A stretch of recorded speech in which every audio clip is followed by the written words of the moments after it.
네, 안녕하세요, 여러분. 가을바람입니다. 오늘은 아이온큐 주가가 어제 30% 넘게 급등을 했는데요. 왜 올랐는지에 대한 이유와 그에 대한 분석을 한번 해보도록 하겠습니다. 그래서 제가 가져온 세 가지 이유는 첫째로 목표 주가 상향, 둘째로 CNBC 출연, 그리고 마지막으로 기관 매집 신호입니다. 차례대로 한번 보시죠. 첫째로 아이온큐 주가 추세입니다. 그래서 뭐 처음 합병을 완료하고 7불 초까지 떨어졌다가 한번 올라갔다가 이때 좀 빠졌다가 다시 올라갔다 여기서 20%인가 한번 빠지고 이제 실적을 발표하기 전에 이제 실적 발표하는 날이죠. 장이 끝나자마자 실적이 발표했는데 그때 한 7% 떨궜다가 네, 어제 30% 넘게 올라갔습니다. 그래서 실적을 간단하게 보시면은 인베스팅닷컴에는 예측 매출이 200K라고 했는데 뒤에 나오겠지만 250K였는데 233K라서 예측보다 안 좋게 나왔고요. 그리고 EPS도 예측인 마이너스 0.08보다 낮게 나와서 실적 자체는 뭐 안 좋게 나왔습니다. 근데 뭐 성장주고 앞으로 2025년까지 흑자 전환은 힘들다라고 명시를 했기 때문에 이 부분에 대해서 투자자들이 크게 신경을 쓰고 있진 않았던 것 같아요. 그래서 급등 이후 첫째는 목표 주가 상향입니다. 그래서 어제 났던 뉴스를 보시면 아이온큐의 프라이스 타겟 목표 주가가 26불로 올라갔는데 크레이크 할룸이라는 이제 이게 아마 투자 회사겠죠. 여기에 이제 애널리스트인 리처드 셰넌이라는 사람이 올렸다는 건데 이제 자세한 내용은 프리미엄 기사라서 제가 읽지는 못했는데 이 사람에 대해서 제가 알고 있어요. 왜냐면 이제 제가 이제 아이온큐의 실적 통화 기록 이제 컨퍼런스 콜을 어닝 발표 후에 했는데 그때 참여자 중에 이 사람이 있었습니다. 그래서 크레이그 할룸이라는 회사의 리처드 셰넌이라는 애널리스트가 이제 아이온큐 임원들과 이제 질의 시간을 가졌어요. 그래서 그걸 한번 보도록 하겠습니다. 그래서 첫째 질문이 그로스 마진이 40% 도달을 언제 하는가라는 질문을 했어요. 그래서 이 사람이 세운 뭐 수익 모델이 있나 봐요. 그래서 그로스 마진이 40%면 엄청난 거거든요. 그래서 이거에 대한 대답으로 CFO인 토마스 크레머가 아직 상업화 초기 단계라서 차차 그로스 마진이 올라갈 건데 4분기 어닝콜에서 또 업데이트를 해주겠다라고 하면서 구체적인 대답을 피했고요.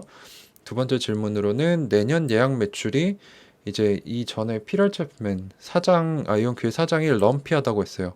CFO가 그랬는지 확실히 기억은 안 나는데 럼피가 이제 변동성이 있다는 뜻입니다. 그래서 왜 예약 매출이 럼피하다고 했냐?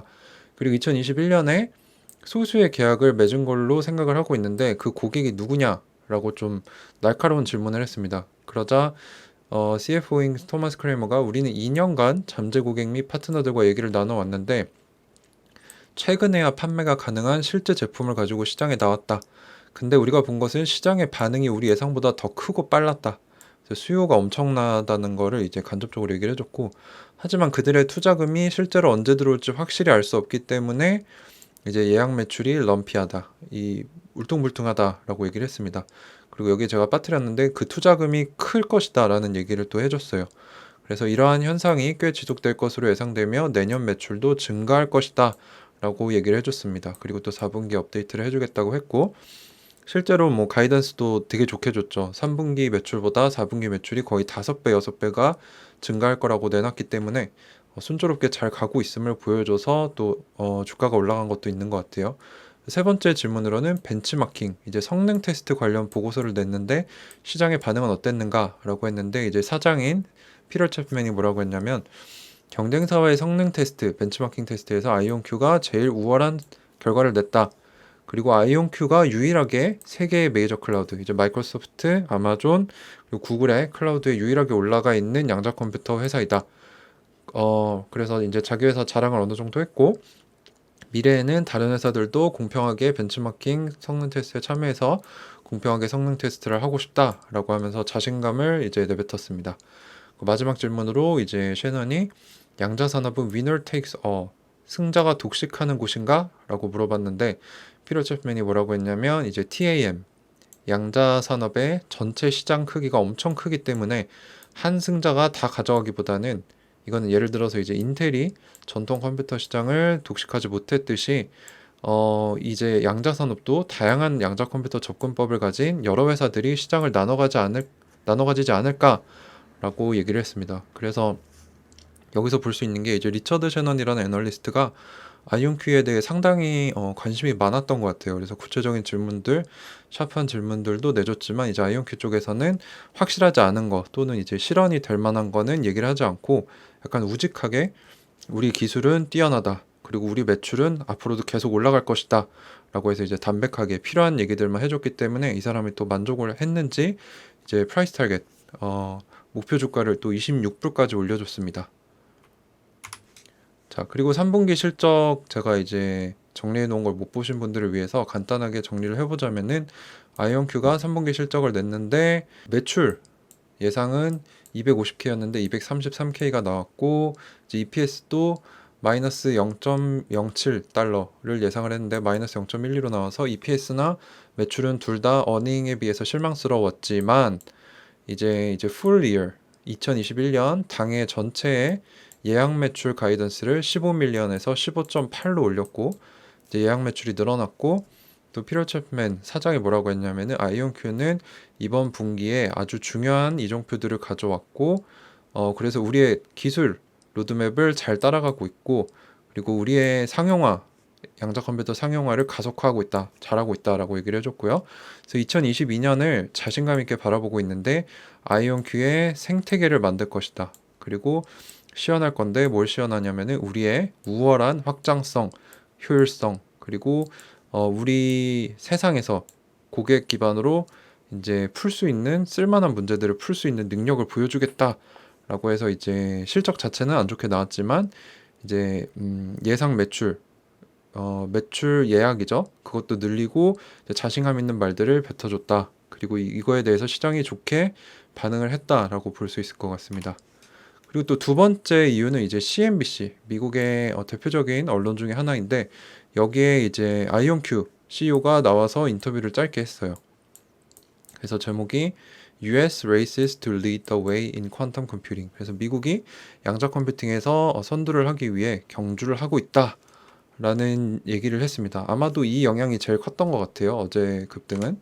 그래서 어떤 얘기가 나왔냐면은 미 정부에서 정한 미래의 5대 기술이 있어요. 그 중에 하나가 양자 컴퓨터인데 중국이 이 기술의 선두를 뺏어가려고 노리고 있으니 조심해야 한다라는 취지로 뉴스를 냈습니다.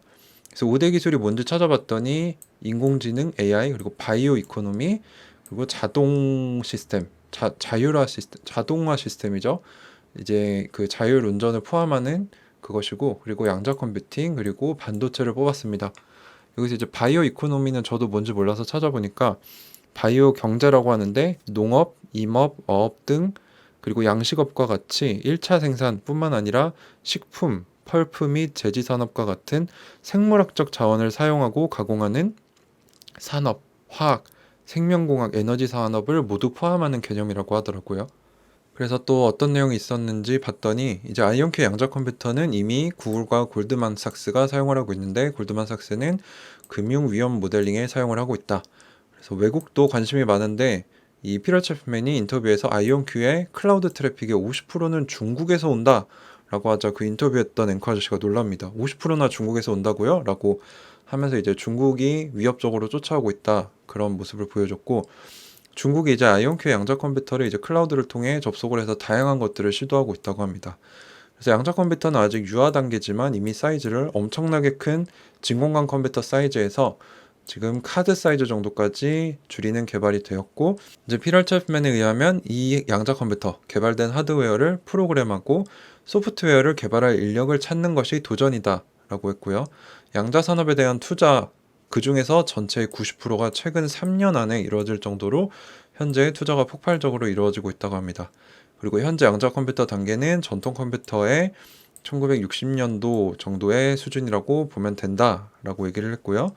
현재 80%의 투자는 하드웨어 개발에 들어가고 있기 때문에 극초기다 라고 얘기를 해줬습니다. 이제 하드웨어가 개발이 되면은 소프트웨어 쪽으로 투자가 흘러가겠죠. 그래서 이 분야에 종사하고 있는 기업은 아래와 같이 여기는 스타트업, 여기는 빅테크가 소개가 됐는데 스타트업에는 사이퀀텀, NEC, D-Wave, 리게티, CQC, 테라퀀텀, 콜드퀀타 그리고 아이온큐 이렇게 소개가 됐습니다. 그 빅테크에는 IBM, 허니웰, 마이크로소프트, 구글, 인텔, 아마존 이렇게 대표 주자들이 잘 소개가 됐어요. 그래서 여기 아이온큐가 언급된 것 그래서 여기 아이온큐가 언급된 것도 아무래도 주가 급등에 영향이 있지 않았나 싶고요. 그리고 초기 양자가 사용될 수 있는 유즈 케이스에는 이제 제약, 헬스케어, 바이오테크, 그리고 뭐 이제 기유 쪽 기술에 사용될 수 있다고 하고, 이게 양자 컴퓨터가 잘 개발이 된다면 everything we do, 우리가 하는 모든 것에 적용될 수도 있다라는 말을 하면서 인터뷰를 마쳤습니다. 그래서 이렇게 주요 언론에 노출이 되면서 또 급등을 한 이유도 있는 것 같습니다. 그리고 마지막으로 기관 매집 신호는 또 저희 카톡방 장기 주주방에 계시는 한스 양자인 광자님께서 주신 소스인데, 이분이 참 좋은 정보들을 많이 주십니다.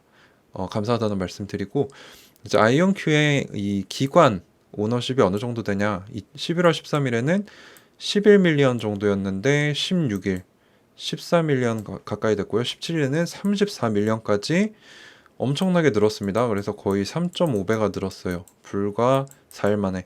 그래서 이제 기관들이 슬슬 냄새를 맡고 매집을 시작한 것 같습니다. 또 이것뿐만 아니라 그 어닝콜에서, 컨퍼런스 콜에서 또 모건 스탠리의 애널리스트도 있었어요. 그래서 아마 이제 큰 기관들의 관심도 쏠리고 있는 것 같고, 차차 기관들이 매집을 시작하면서 주가가 더 오르지 않을까라는 개인적인 생각을 해보고 있습니다. 네, 그래서 오늘은 아이온큐 주가 급등 이유 분석에 대해서 얘기를 나눠봤는데요. 이것들은 모두 제 개인적인 생각이고 정보 공유 차원에서 드리는 거기 때문에 참고만 하시고, 모든 투자에 대한 고민과 책임은 투자자분 스스로 하시기를 부탁드리고 또 말씀드립니다. 그래서 오늘 또 긴 영상 시청해주셔서 감사합니다. 가을바람이었습니다.